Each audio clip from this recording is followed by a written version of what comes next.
Olá, colegas economistas. É um prazer estar aqui conversando com vocês. Meu nome é Odilon Guedes e nós vamos desenvolver um curso sobre orçamento público. E esse curso surgiu a partir de uma reunião que teve dos delegados do Conselho Regional com os delegados, e ele visa dar instrumentos para os delegados desenvolver a nossa campanha. Qual é a nossa campanha?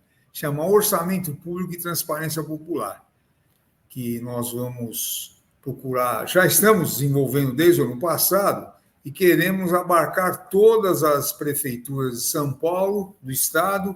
Esse curso vai ser ministrado por mim e pelo Wellington, que é o nosso colega aqui do Conselho, tá certo? Ele é de São José dos Campos, lá o nosso representante, e também ele coordena a comissão de delegados dos municípios do estado de São Paulo. E eu coordeno a comissão de políticas públicas e sou responsável por essa campanha que nós estamos desenvolvendo, que nós estamos mostrando o folder para vocês. Resumidamente, a campanha, o que é? É nós levarmos para todo o interior de São Paulo, e aqui para a capital também, e procurar que os prefeitos eleitos eles se comprometam a dar a máxima transparência possível para o orçamento público. Nós temos o folder aí que nós damos um exemplo claro de apresentar as receitas de uma forma que qualquer cidadão entenda, e as despesas também, porque o orçamento público, primeiro, para você achar ele no site da prefeitura é dificílimo, você precisa ficar garimpando, a gente fala, e muitas vezes você garimpa e não acha. E quando acha, é difícil entender da forma que está apresentado o orçamento, que é uma forma extremamente técnica. Então, esse folder, ele dá os exemplos aí de como é que a gente que as prefeituras devem colocar as receitas, os principais tributos, que é lá, PTU, ISS, TBI, as transferências de ICMS, do Fundeb e do Fundo de Participação dos Municípios, tá? E as receitas de capital, e como é que os gastos, por exemplo, se você colocar lá serviços de terceiros, ninguém sabe como é. Então, a nossa proposta é colocar as empresas que fazem serviços de terceiros. Então, limpeza de córrego, limpeza da cidade, recapeamento, tapa-buraco. Tá? Então, a gente colocar os principais gastos, não todos, os mais importantes. E também em relação, por exemplo, ao material de consumo, que o gasto com gasolina e outros materiais, e as obras mais importantes que o município está fazendo. E colocar esses dados na frente da prefeitura ou nas praças onde o povo frequenta, de uma forma eletrônica. Hoje é possível aí o desenvolvimento tecnológico. Inclusive, aqui em São Paulo, a gente tem o exemplo lá do impostômetro da Associação Comercial. Então, colocar isso ou em cartazes. E o nosso intuito é chamar a população, o interesse da população pelo orçamento público. E é muito importante a gente destacar, primeiro, o orçamento, ele é o coração do governo. Tá? Todas as receitas públicas estão nos orçamentos, seja municipal, estadual ou federal. E nenhuma despesa pública pode ser feita sem estar no orçamento. E o orçamento ele é composto pelos tributos que nós todos pagamos. Então, ele tem uma importância decisiva desse ponto de vista. Então, é importante que todo mundo saiba onde é que esse dinheiro, como é que ele está entrando, onde é que está sendo gasto. E a outra questão que a gente faz questão de dizer é que a nossa campanha não tem nenhum viés político ideológico. Tá? Para nós não interessa que partido que o prefeito atual esteja ou o futuro prefeito, tá certo? Isso não é o nosso interesse. O que nós queremos é que ele deixe transparente as contas públicas. E nós partimos do princípio que todos os prefeitos querem deixar as contas públicas transparentes. Então, esse é o escopo da nossa campanha, que tem o folder, que nós estamos distribuindo por todos os delegados, para o Estado, vamos mandar para todos os partidos. Por exemplo, aqui em São Paulo, inclusive, eu já tive numa reunião com o Sindicato dos Engenheiros, está desenvolvendo de chamar os candidatos, e estava a Tabata, que é a candidata do PSB a prefeito. Eu estive lá, entreguei o nosso folder para ela, foi muito bem recebido. Então, o que a gente quer é que os delegados levem para os candidatos, e também nós aqui vamos mandar uma carta para todos os partidos. Então, essas são as questões gerais da campanha, que nós estamos desenvolvendo. Eu já tive recentemente no Nordeste, em reuniões do Conselho Federal, nós estamos tentando espalhar para o Brasil inteiro esse exemplo, porque ela é muito importante. Tá? Essas são as questões gerais. E aí, eu não me apresentei ainda, então meu nome é Odilon Guedes, eu sou economista, sou mestre em economia pela PUC, sou professor de economia, tá? Esse ano aqui eu dei aula de economia do setor público, já dei aula de formação econômica do Brasil, eu fui professor da FAAP, no curso de pós-graduação, chama Gerente de Cidades, eu dava aula de orçamento, eu fui professor convidado da Fundação Getúlio Vargas de São Paulo, no doutorado que a Fundação desenvolve para falar sobre orçamento público, também na USP, na escola, na USP, que nós chamamos de USP-Leste, também colocar essas questões. Fui membro do Conselho Federal de Economia, fui presidente dos sindicatos economistas, e uma questão extremamente importante, eu fui vereador por 2 legislaturas em São Paulo, fui da Comissão de Finanças e Orçamento.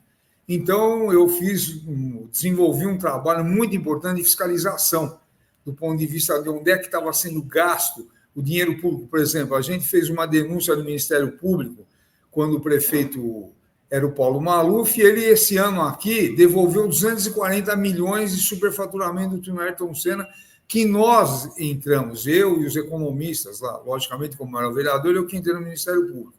E fui subprefeito de Jabaquara. São Paulo tem 12 milhões de habitantes, tem 32 subprefeituras, eu fui subprefeito de Jabaquara, uma região com 220 mil habitantes.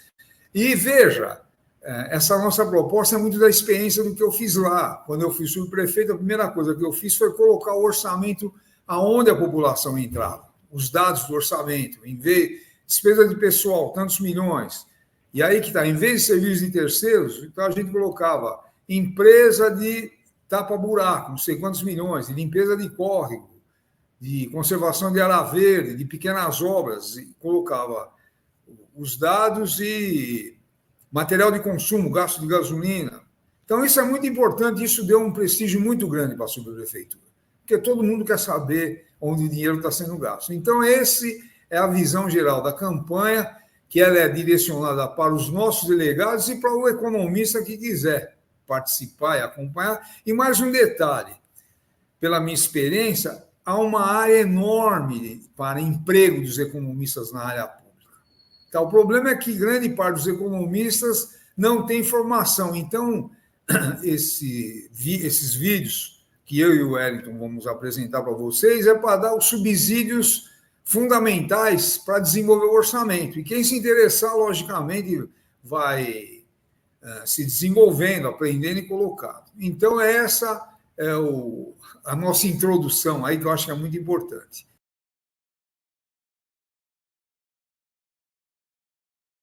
Então, agora nós vamos começar a falar do processo orçamentário, mas antes de entrar na técnica do processo, da importância técnica, nós vamos colocar alguns aspectos gerais sobre a questão do Estado, do orçamento, que são muito importantes para nós economistas, tá certo? Inclusive, eu sempre coloco para os meus alunos, e nos cursos que eu dou, um texto do Keynes, tá?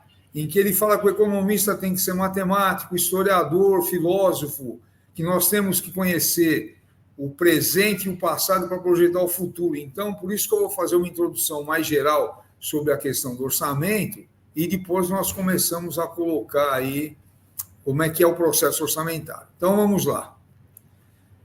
Então, a primeira questão importante é a gente definir conceitos de nação, Estado e governo, que as pessoas, no geral, confundem esses termos, tá certo? Que é normal. Então, só para ficar claro, o que é a nação? A nação é um agrupamento de pessoas, tá? Geralmente, tá? Num território. Agora, o que são características para formar uma nação? Esses agrupamentos têm que falar a mesma língua, têm a mesma história e têm a mesma cultura e tradições. Por exemplo, no Brasil, nós brasileiros, todo mundo fala português. Isso é uma identificação da nação brasileira. Segundo, nós temos uma história única que dá características para o Brasil, para nós, o nosso comportamento. Então, um exemplo que eu dou muito, que eu acho que é importante. O Brasil teve quase 350 anos de escravidão. Isso é uma marca brutal na sociedade brasileira, da história brasileira. Inclusive da violência que existe contra parte da população. As pessoas mais marginalizadas que ganham menos são os negros no Brasil. Tá certo? Então, essa é uma característica. A outra é a grande propriedade. Tá? O Brasil foi baseado todo o desenvolvimento dele em propriedades rurais, e isso teve um impacto enorme na nossa formação cultural. Tá? Então, isso é uma identificação importante das nossas raízes. Nós somos fruto dessa raiz. Tá? Isso é um aspecto da nação. A outra é a questão cultural. Tá? Como é que nós nos expressamos culturalmente? Quais são nossos valores, nosso comportamento social? Essa é uma outra característica da nação brasileira, tá certo? As músicas, lógico, você tem músicas regionais, mas no fundamental você tem aspectos gerais de música, de comportamento social, que faz parte da nossa cultura. Então, a questão da língua, a questão da história e a questão cultural de costumes. Tá? E aí eu sempre faço uma pergunta: no Brasil, existe mais de uma nação? As pessoas ficam em dúvida. Lógico que existem as nações indígenas, que não tem nada a ver com a gente, que nós chamamos hoje os povos originários. Quando Cabral chegou aqui, eles estavam aqui há milhares de anos, que tem uma cultura completamente diferente da nossa, uma língua completamente diferente da nossa, é a história deles. Eles foram perseguidos, massacrados, perderam territórios, até hoje existe essa disputa, tá certo? E forma uma nação dentro do território brasileiro. Então, aí a segunda questão, é o segundo conceito, a questão do Estado.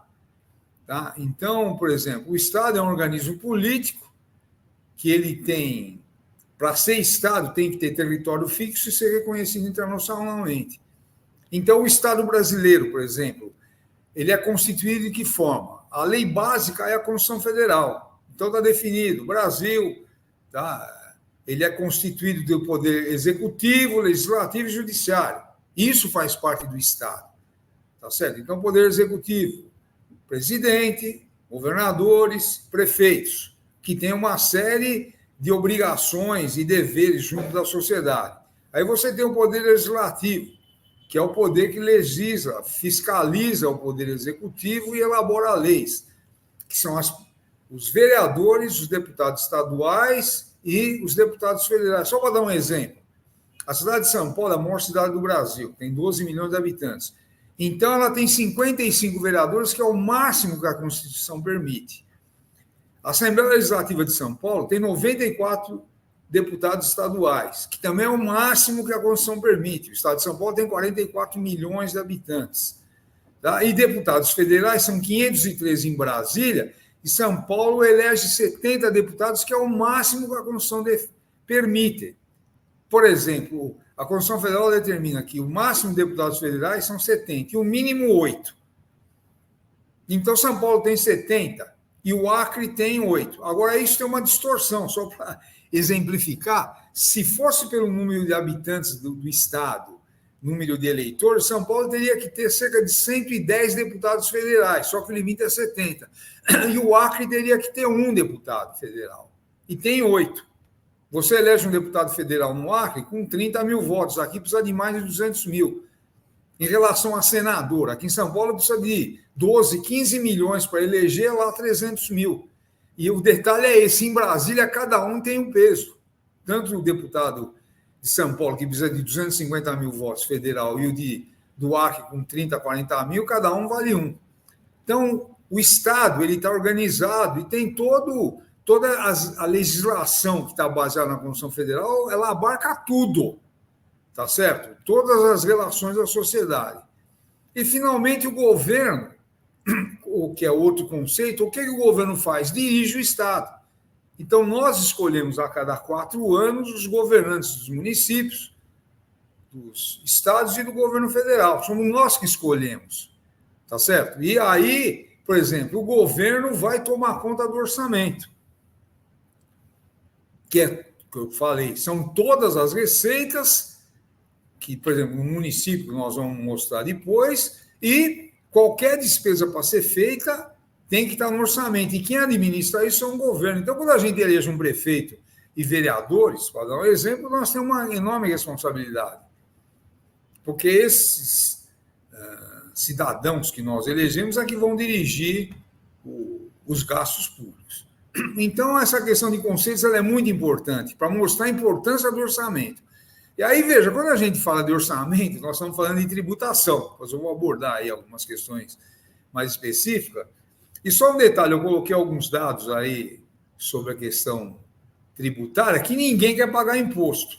Muita gente reclama porque o Brasil precisa, a gente paga imposto, é usado de qualquer jeito. Agora é o seguinte, se a gente não pagar impostos, como é que o Estado opera? Só para dar um exemplo, no Brasil, 160 milhões de habitantes não têm plano de saúde, depende do Estado, do SUS. Então, quando a gente paga imposto, está sendo usado no SUS. Por exemplo, nos Estados Unidos, só para dar um exemplo, a área de saúde é precaríssima. Não tiver dinheiro lá, você corre o risco de morrer. Aqui não, você pode ir em qualquer lugar do Brasil, se você passar mal, você vai ser atendido. Então, só para lembrar, 80%, cerca de 80% de quem estuda antes de entrar na universidade está em escola pública. 95% das pesquisas no Brasil são feitas por universidades públicas. Então, só para a gente mostrar que a questão tributária não é pouca coisa, o que a gente paga é nesse sentido. E, como eu falei, ninguém quer pagar tributo. Então, eu coloquei alguns dados aí muito interessantes, históricos, né, que eu pesquisei, que mostra que a questão de cobrança de tributos já deu revoluções ou pretexto de revoluções no mundo inteiro e no Brasil. Rapidamente, o João Sem Terra, que era o rei da Inglaterra em 1215, os nobres ingleses fizeram a Carta Magna, tá certo? Em que um dos itens mais importantes é que o rei não poderia mais lançar impostos sem consultar o Conselho de Nobres. Veja, quase 300 anos antes da descoberta do Brasil, na Inglaterra já estava se discutindo como é que você cobra imposto. Porque o rei podia lançar o que ele queria. Aí os nobres falam, não, tem que obedecer, consultar o Conselho de Nobres. Só em 3 ocasiões que o rei poderia lançar impostos sem consultar. Quando a filha mais velha dele casasse pela primeira vez para fazer a festa, não podia ser um imposto elevado. Quando o filho dele se tornasse cavaleiro e se o rei fosse sequestrado. Tá? Então, só para ver a importância. Um segundo exemplo internacional é a Revolução Americana, o 4 de julho de 1776, que a gente aprende história geral. O que aconteceu naquele período? A Inglaterra começou a lançar uma série de impostos, o imposto do chá. Tá? E sem consultar os colonos que moravam lá na Nova Inglaterra, que os Estados Unidos chamavam Nova Inglaterra, que eram 13 colônias separadas entre si. Aí houve uma revolta, lógico que já tinha um clima de animosidade contra a Inglaterra, e quando os ingleses lançaram o imposto do chá, os americanos se fantasiaram de índio e no Porto de Boston jogaram toda a carga de chá no mar, no rio lá no mar. E aí isso começou a Revolução Americana, que já havia todo um clima. Aqui no Brasil, por que teve Inconfidência Mineira? Foi a derrama. Os portugueses cobravam o quinto, né? Inclusive, só para ilustrar, a gente fala, vai para o quinto dos infernos, vem dessa época. Quando os portugueses iam cobrar o quinto, os moradores de Vila Rica lá falavam entre eles, vai cobrar o quinto nos infernos. Acabou virando esse ditado popular, né? Quando a gente fala, vai para os quintos dos infernos. E aí os portugueses estavam achando que estava havendo sonegação de pagamento do ouro e fizeram a derrama, que era uma cobrança extraordinária. Aí os mineiros lá se reuniram para poder tentar libertar a região, o Brasil, do domínio português. Tá? Então, era a cobrança de tributos. E, finalmente, mais um exemplo, tem muitos outros, mas eu peguei esse, é a Guerra dos Farrapos, famosa guerra do Brasil e da América do Sul, 10 anos de guerra, começou em 1835, que o governo imperial lançava tributos sobre o charque em cima dos fazendeiros gaúchos e não cobrava sobre o que vinha da Argentina e do Uruguai. Isso causou uma revolta imensa que deu a guerra.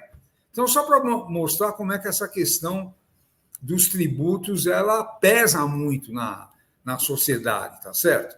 Então, essa é uma outra questão. Então, vamos avançar um pouco mais, tá?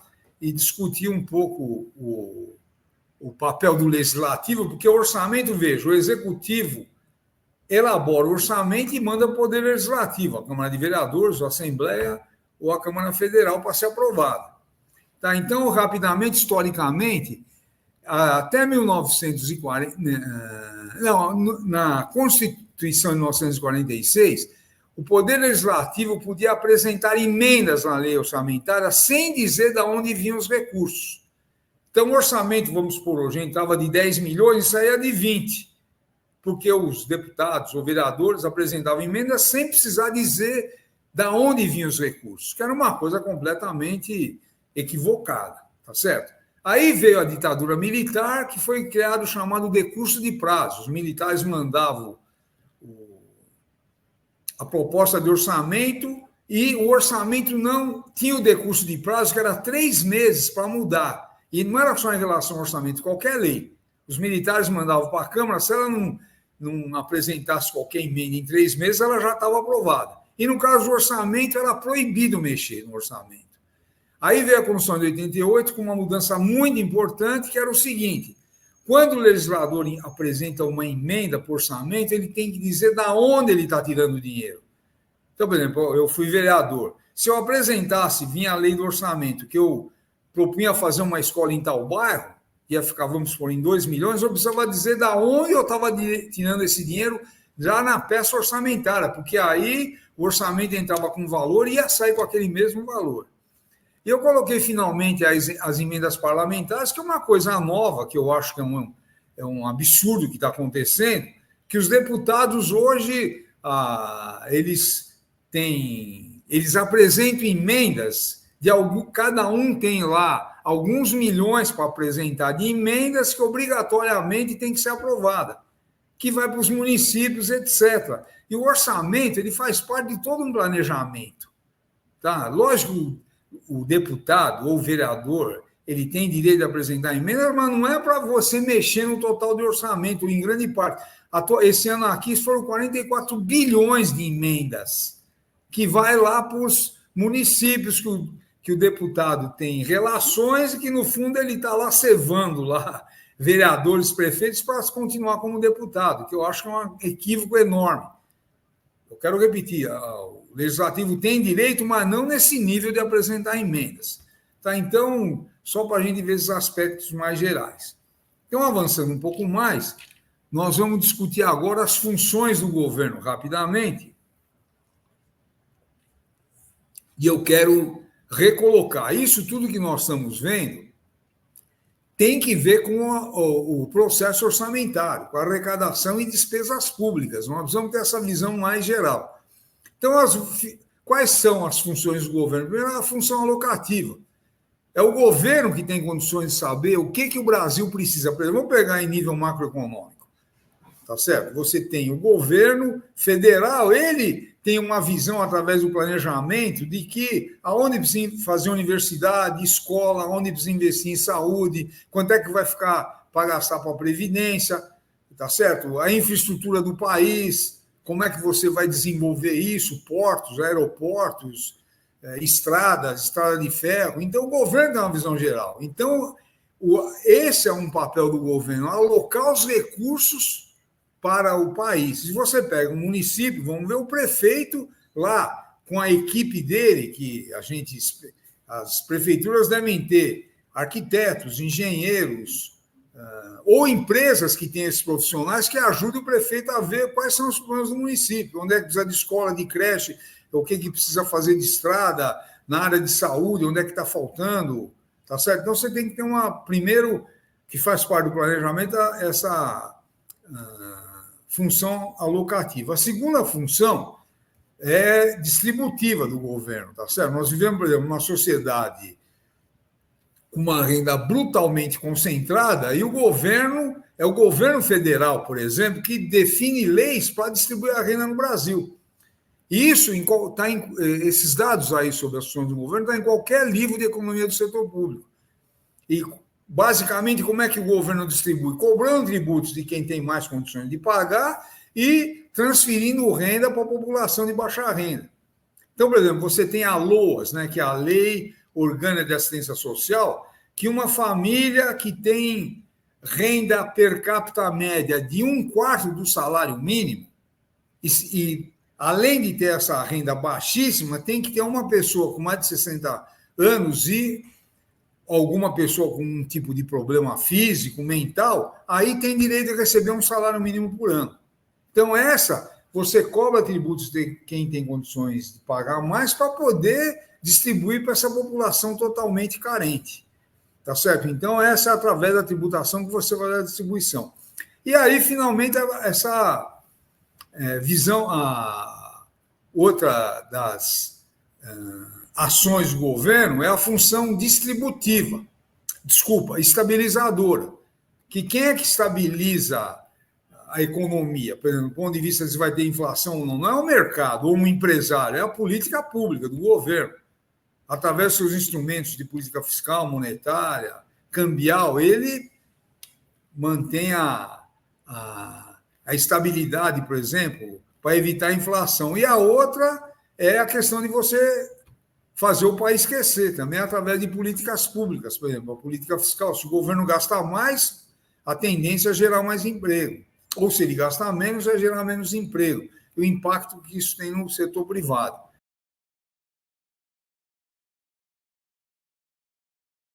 Vamos falar um pouquinho da teoria da tributação, né? Então, vou ser muito rápido aqui. Primeiro, por exemplo, quando você lança um tributo, procura se fazer da melhor forma possível, ou deveria se fazer. Então, por exemplo, tem equidade. O que é? É você procurar que cada indivíduo pague o que ele, de uma forma justa, o que ele tem condições de pagar. Tá? Então, isso é equidade. E ela pode ser horizontal e vertical. A horizontal é que todo mundo que tem a mesma renda tem que pagar o mesmo percentual de tributos. E a equidade vertical, o que é? Quem tem mais paga mais e quem tem menos paga menos. A outra teoria é a progressividade. Tá? Então, você pega imposto de renda. Só para dar um exemplo, o imposto de renda no Brasil, a alíquota máxima é 27,5%. Só para dar um exemplo para vocês, na época da ditadura militar, o Brasil teve 12 alíquotas de imposto de renda e a maior era 60%. Hoje a maior é 27,5%. Nos países desenvolvidos, você tem tarifas que, à medida que a pessoa ganhe mais, ela vai pagando mais imposto. Tá certo? Então, isso aí é a questão da progressividade. A neutralidade é que o imposto não crie problema.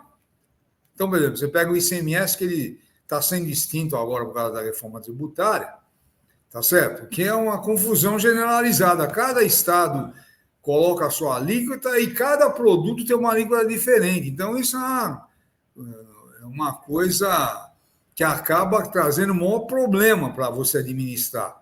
E, ao mesmo tempo, além de ser da neutralidade, os tributos têm que ser simples. A pessoa saber por que ela está pagando sem muitos artifícios.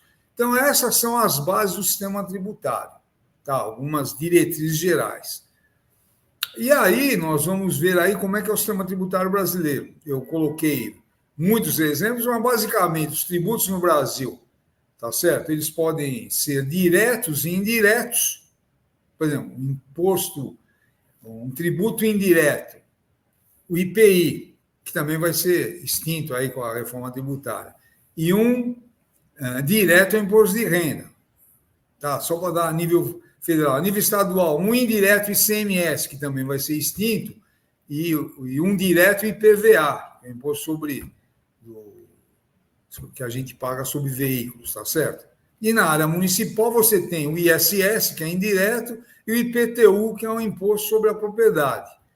Tá, aí você tem impostos, a nossa estrutura tributária. Eu falei de impostos, você tem contribuições, por exemplo, a contribuição sobre lucro líquido, que ela foi criada em 88 para sustentar a Previdência, só para dar exemplo de uma contribuição, tá? E as taxas, tá? Só para dar um exemplo, que eu acho que é importante, o tributo o governo cobra e ele não é obrigado a gente paga, o governo vai aplicar esse tributo onde ele achar melhor. E a taxa, quando o governo cobra, é porque ele está cobrando uma contrapartida do que o governo faz. Um exemplo é a taxa do lixo. A gente paga porque o caminhão do lixo passa na frente da casa da gente. Então, o governo está prestando um serviço. Se chamasse imposto do lixo, o governo não era obrigado a recolher o lixo, porque o imposto ele tem essa característica que ele não tem uma contrapartida direta. Tá? Só para a gente esclarecer como é que essas questões são tratadas, que é importante para discutir orçamento, porque isso nós vamos ver depois como é que é o reflexo disso. Então, são impostos federais, estaduais, municipais, são diretos e indiretos. Eu coloquei alguns exemplos, aí nós temos outros, vamos colocar mais, tá certo? Tem as contribuições, que eu coloquei a contribuição sobre o lucro líquido, que ela foi criada para financiar a Previdência Social. Tá? Então, esses são basicamente o que são impostos, contribuições e taxas. Aí, também brevemente, tá certo? Você tem um histórico da tributação. Eu vou só dar um exemplo aqui, ó, bem objetivo. No fim do século XIX, qual era o tributo que tinha no Brasil mais importante? Era importação e exportação, porque o Brasil produzia produtos agrícolas, fundamentalmente o café, e o governo tributava as exportações de café e o que o Brasil importava, a partir do café, ou exportação de cacau, ou de açúcar, tá certo? Ou de borracha, só para a gente ter essa noção. Você só pode tributar em cima do que a sociedade produz.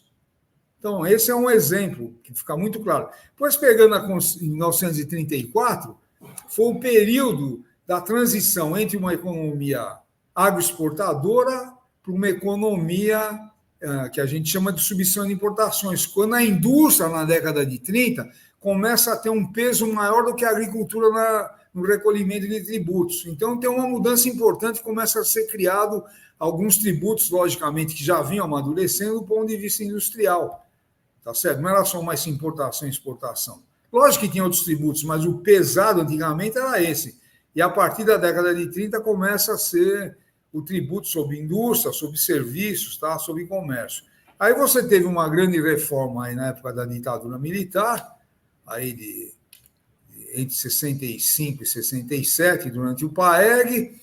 Aí na Constituição de 88 teve criado, por exemplo, voltando um pouco lá quando foi feito o PAEG, lá na década de 60, foi criado, por exemplo, o Fundo de Garantia de Tempo de Serviço, que era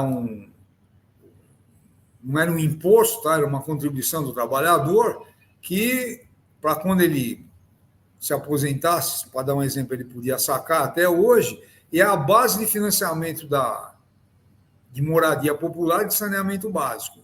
Depois da Constituição de 88, você teve a criação de alguns impostos, como eu falei, contribuição sobre lucro líquido, o COFINS, o Fundo Social de Emergência.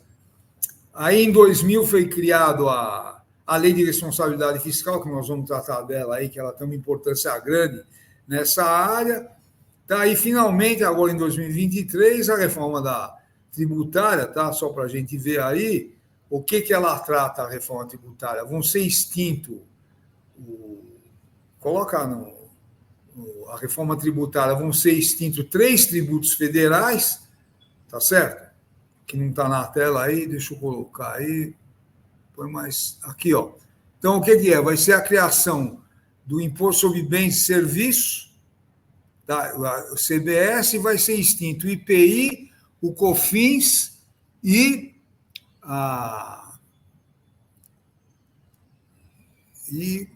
aqui que eu não estou enxergando muito bem. E o IPI, o COFINS e o PIS vão ser extintos. E a alíquota deve ser de 8,8%. E o IBS, Imposto sobre Bens e Serviços, vão ser extintos o ICMS, que é estadual, e ISS municipal, e vai ser criado o IBS, que é cerca de 17,7% de tributos. Então, essa daí eu só assinalei, tá certo? Então, isso que eu estou colocando aqui é a estrutura para fazer o orçamento. A gente vem, o que eu coloquei lá desde o início, do que é a nação, o Estado, o governo. O Estado precisa de recursos para poder ter segurança pública, saúde, educação, pesquisa. Então, ele precisa cobrar tributos. Aí eu dei aquele histórico aí, nacional e internacional, de quando você vai cobrar tributo, que é o maior problema no mundo inteiro e no Brasil. Tá? Aí algumas características da nossa estrutura tributária, federal, estadual, municipal, tributos diretos e indiretos, tá certo? E finalmente essas questões aí. Aí veja, por que o orçamento é importante, pessoal? Vamos lá. Ó. Primeiro, o orçamento, ele é um instrumento de planejamento. Infelizmente, no Brasil se perdeu essa noção de planejamento. Tá? Principalmente com o advento do neoliberalismo, que falava que o mercado resolve tudo, e não resolve. Não é problema de ser contra o mercado. Aquele exemplo que eu dei, o mercado não resolve o problema da inflação. Quem tem que atuar é o governo, ou de gerar emprego, tá certo? Mas aí com o advento do liberalismo, o que era? Que o Estado só atrapalha, precisa vender tudo quanto é estatal, tá certo? Então isso aí desarticulou o planejamento, que é fundamental para a área pública. Tá? Só para dar um exemplo, o último grande plano do Brasil foi o segundo PND, na época da ditadura militar. Depois o Brasil não teve mais plano, que veio a inflação, aquele absurdo, tá? E o Brasil ficou correndo atrás do prejuízo durante décadas. Agora, nós precisamos retomar a questão do planejamento nos municípios, nos estados e no governo federal. E isso você faz através do orçamento, do processo orçamentário, que eu vou colocar daqui a pouco. E que hoje, por exemplo, você tem aquela visão, o prefeito chega lá e fala, quanto é que é a inflação? 5%, então aumenta tudo em 5%. Perde essa noção, tá certo? Então, é instrumento de planejamento, é um instrumento de transparência, que é a nossa campanha, Orçamento Público com Transparência Popular. É fundamental você saber qual é a arrecadação que está sendo gasta.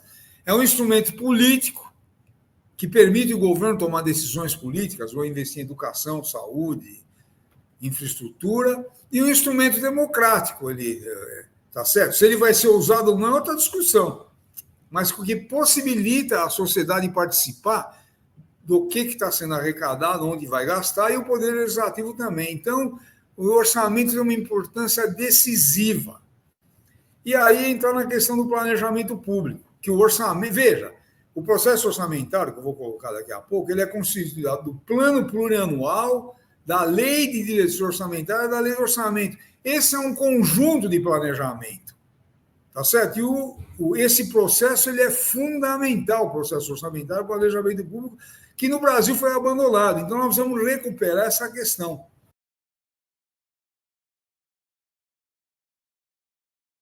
Retomando o que nós viemos falando, o processo orçamentário ele é um instrumento decisivo de planejamento público. E nós precisamos ter planejamento, pessoal. Individualmente, a gente tem que planejar a nossa vida, o que a gente pretende, né? Quando você planeja, o que eu quero da minha vida, eu vou comprar uma casa, eu vou casar, o que eu preciso economizar, onde é que eu vou investir. Você imagina um governo municipal, estadual ou federal, ele tem que ter essa visão do que está acontecendo. Você pega um município, por exemplo, está faltando habitação, onde é que eu vou conseguir recursos? Tem várias agências que você pode pegar dinheiro emprestado, tá certo? Precisa melhorar a infraestrutura, precisa aumentar o salário dos professores, isso tudo faz parte, porque o orçamento também é finito, não é um saco sem fundo que você vai tirando dinheiro. Então, você precisa planejar para saber como é que você vai gastar, tá?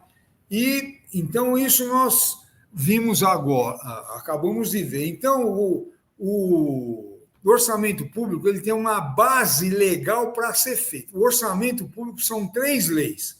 A lei do plano plurianual, a lei de direção orçamentária e a lei do orçamento. Agora, para fazer essas leis, você tem o que de base? Primeiro, a Constituição Federal, que é do artigo 165 ao 169, trata lá de como é que você tem que fazer, como é que é o processo orçamentário. Eu quero repetir, a Constituição é o instrumento, é a lei mais importante do Brasil.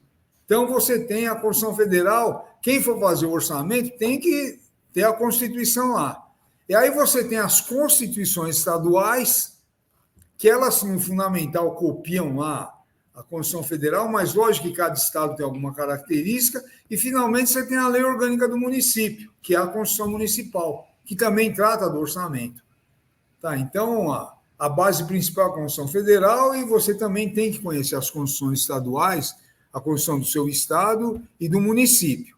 Tá, essa é a primeira lei que dá a base para fazer o processo orçamentário. A segunda lei é a Lei de Responsabilidade Fiscal. rapidamente, artigo 1º, essa lei complementar estabelece normas de finanças públicas voltadas para a responsabilidade da gestão fiscal, com amparo no capítulo 2, título 6 da Constituição Federal. Veja, a própria lei de responsabilidade fiscal vai lá ter como referência a Constituição Federal. Então, essa é outra lei fundamental que a gente precisa ter.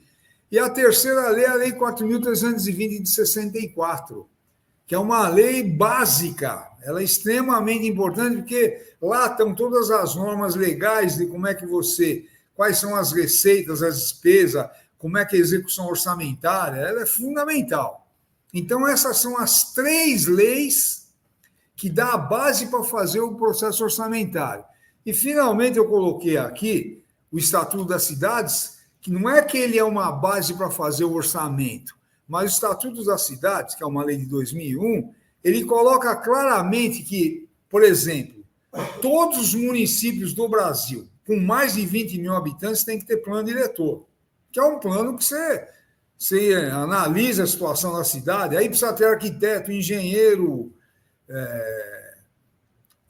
pessoal da área de saúde, da área de segurança, tá, da área de educação, que você vai planejar o município por 10 anos. Depois você pode até refazer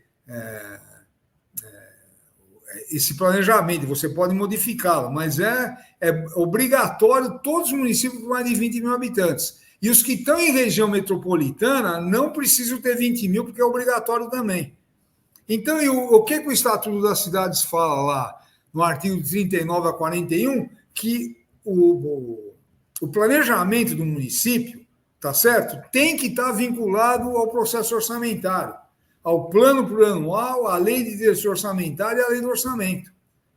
Porque, por exemplo, você planeja a cidade que quer acabar com os analfabetos, vai precisar fazer 20 escolas, contratar não sei quantos professores. Isso é um plano geral de intenções. Aí aonde que você coloca os recursos para poder atingir esse objetivo de acabar com o analfabetismo, ou ter escola para todas as crianças, as creches? É no plano plurianual, que é um plano de 4 anos, que nós vamos ver. Então, isso é muito importante. Agora, o que a gente vê o que acontece no Brasil, pessoal? Em grande parte das prefeituras, o prefeito contrata lá uma empresa que faz isso e ela faz lá um plano que muitas vezes nem tem muito vínculo com o município, que essa empresa usa para tudo quanto é município, sem ter muita base com a realidade. Então, a sociedade precisa conhecer esses instrumentos para poder interferir nos destinos do município. Eu quero repetir, nós aqui do Conselho Regional, e nós que estamos desenvolvendo essa Câmara, a gente parte do princípio que todo prefeito quer fazer coisa boa para o município. Agora, ele precisa ser fiscalizado pela sociedade através do quê? Do plano diretor e das leis orçamentárias. Então, o processo orçamentário, ele baseia na Constituição Federal, Lei de Responsabilidade Fiscal, Lei 4.320, e o Estatuto das Cidades define que o orçamento, o plano diretor tem que estar vinculado a essas 3 leis. Tudo bem? Então, agora nós vamos falar das leis que fazem o processo orçamentário. A primeira delas é o plano plurianual.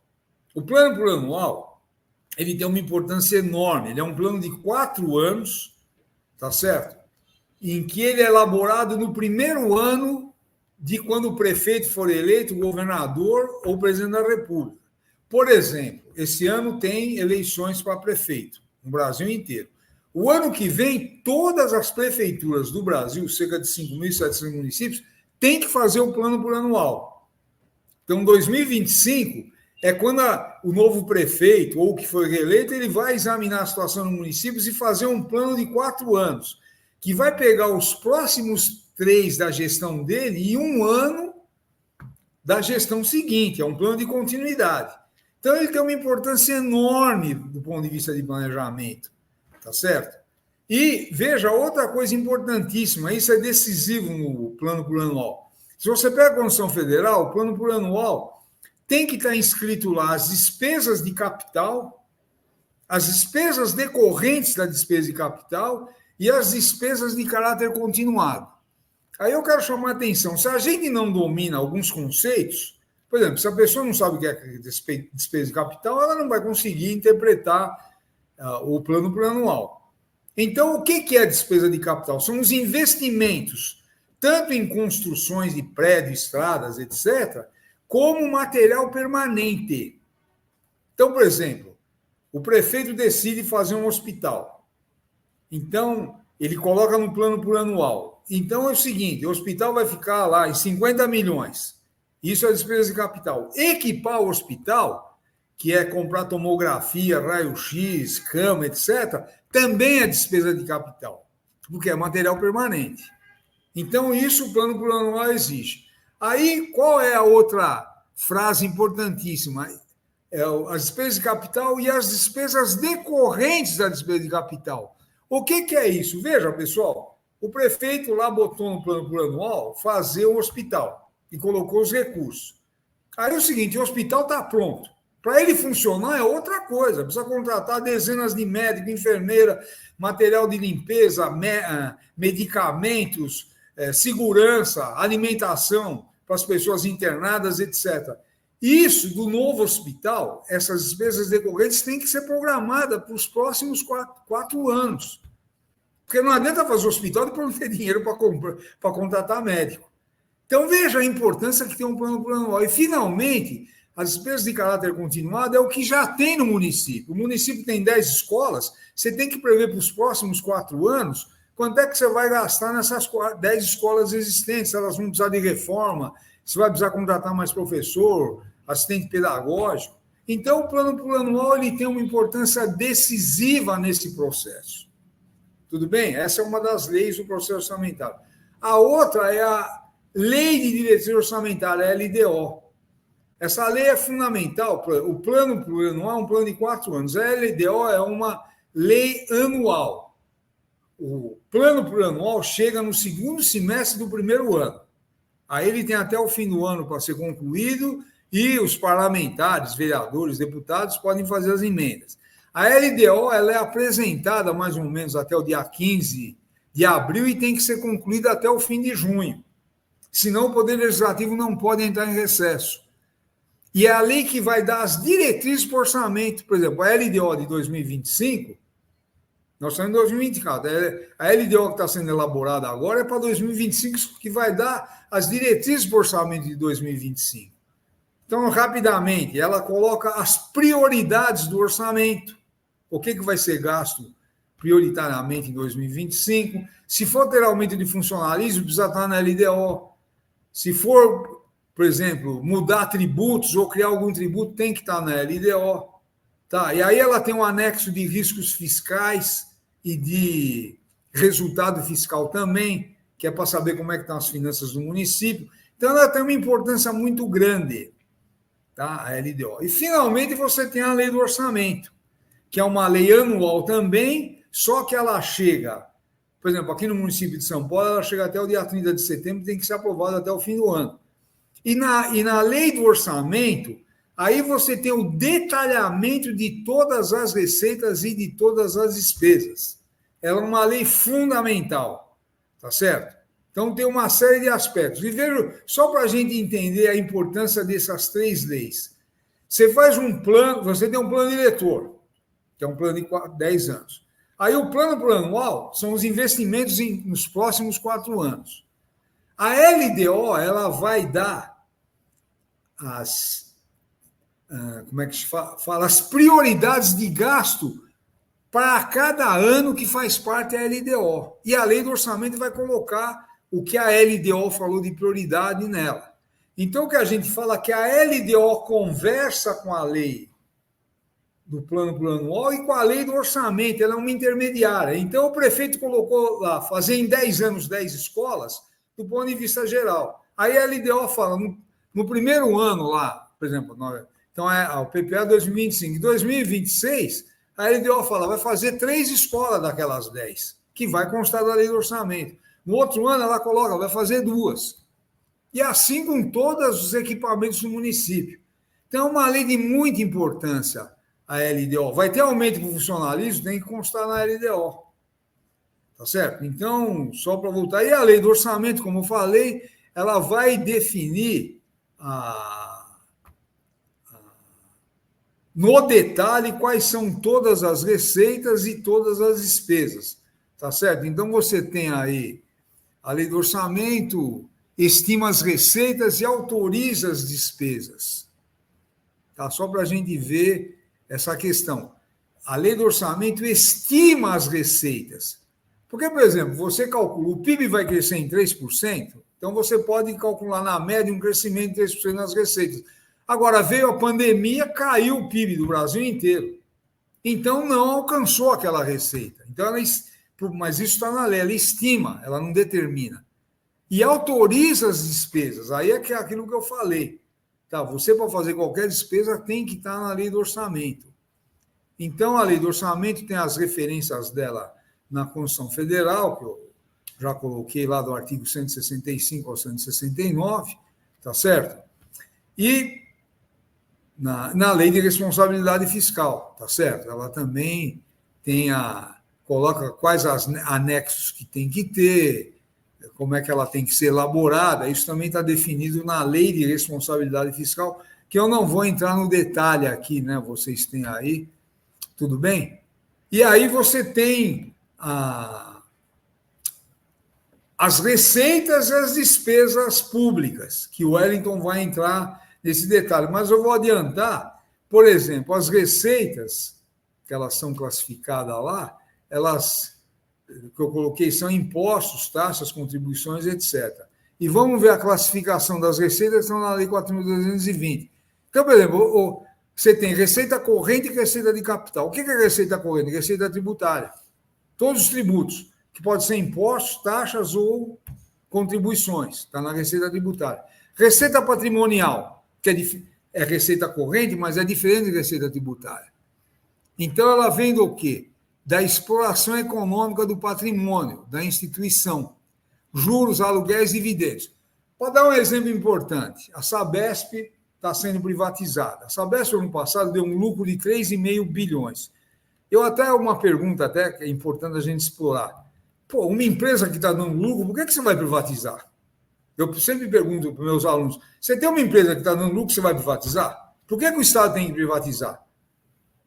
Tá certo? Só para dar um exemplo claro. E aí é que está o detalhe. Esses 3,5 bilhões que entrou na conta da Sabesp, na distribuição de dividendos, por causa dividendo é quando você tem a ação da empresa.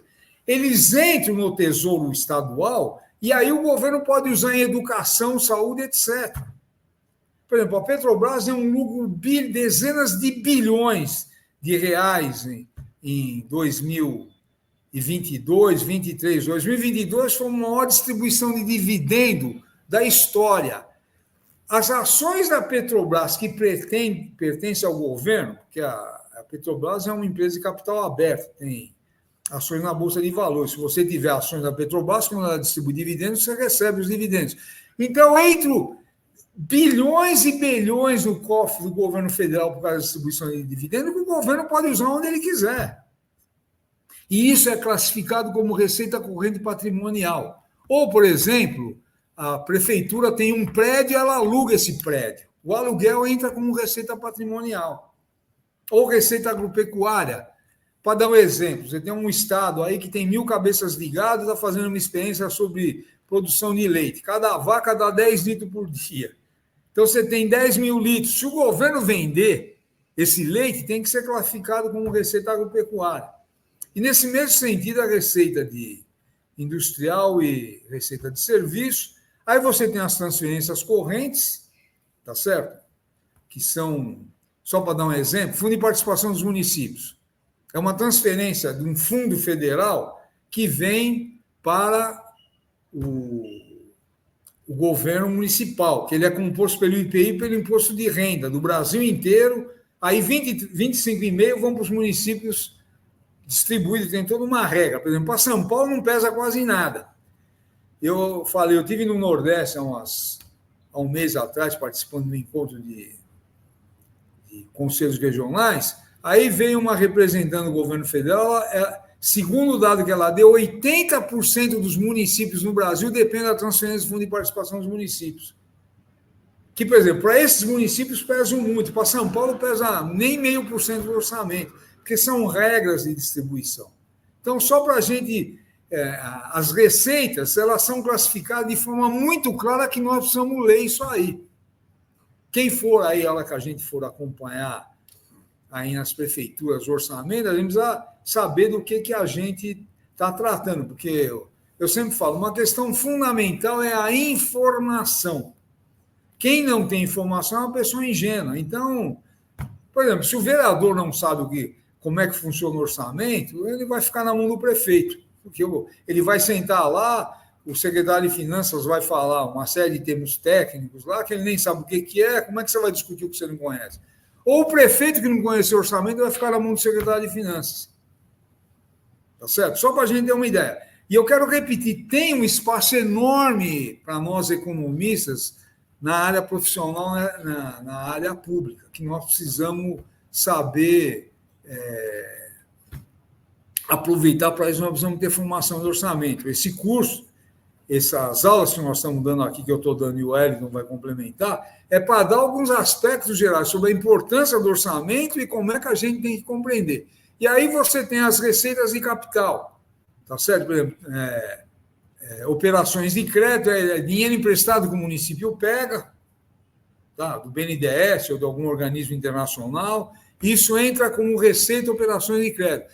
Alienação de bens, por exemplo, o município tem um prédio, ele vende o prédio. Então, isso entra como despesa, receita de capital, alienação de bens. Quando era o aluguel, era a receita corrente. Como é a venda do bem, é receita de capital. Amortização de empréstimos, que são...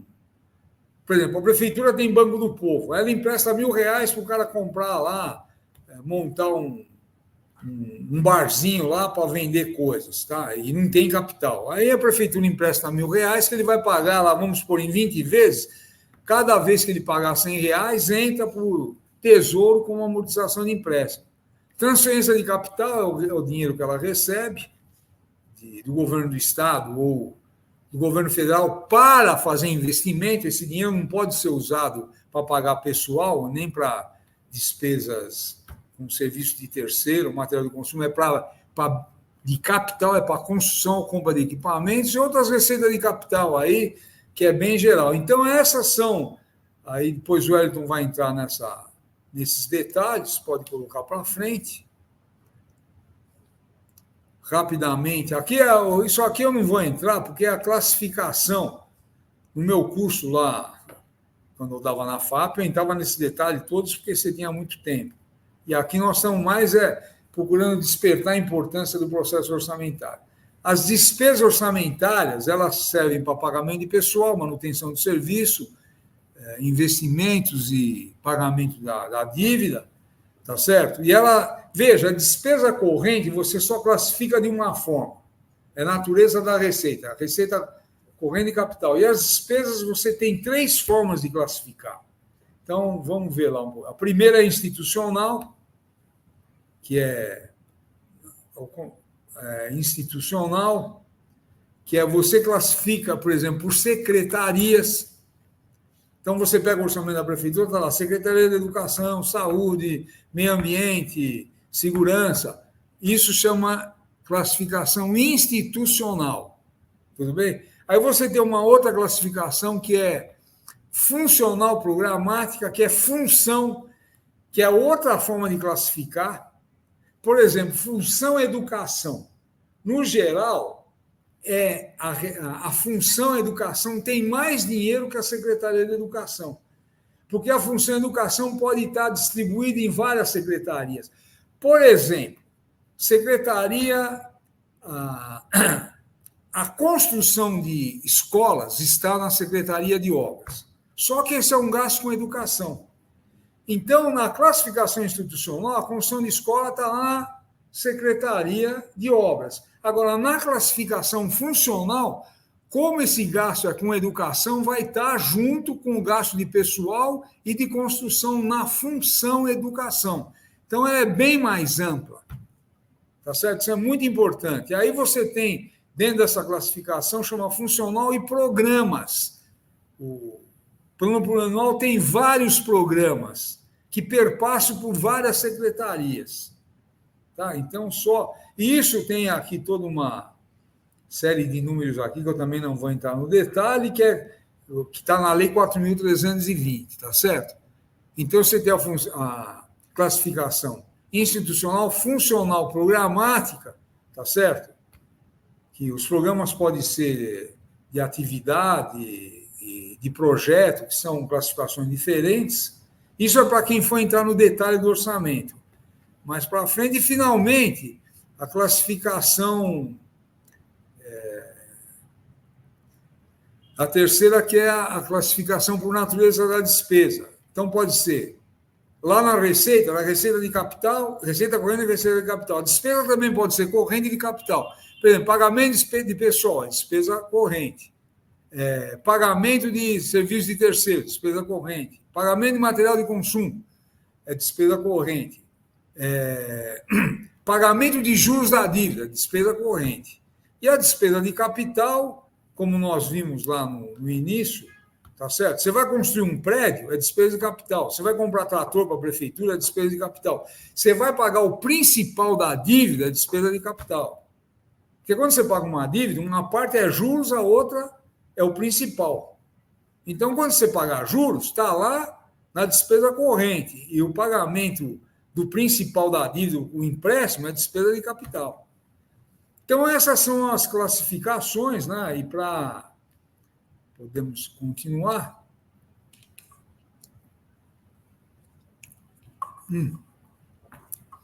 E, finalmente, vamos para a terceira. Isso aí a gente acaba. Tá. E aí eu só vou falar rapidinho, o terceiro. Aí o senhor pode falar. E, finalmente, deixa eu abrir a terceira. Nós já estamos com 1h04, tá? E, finalmente, antes de... Peraí. Deixa eu ver onde ela está aqui.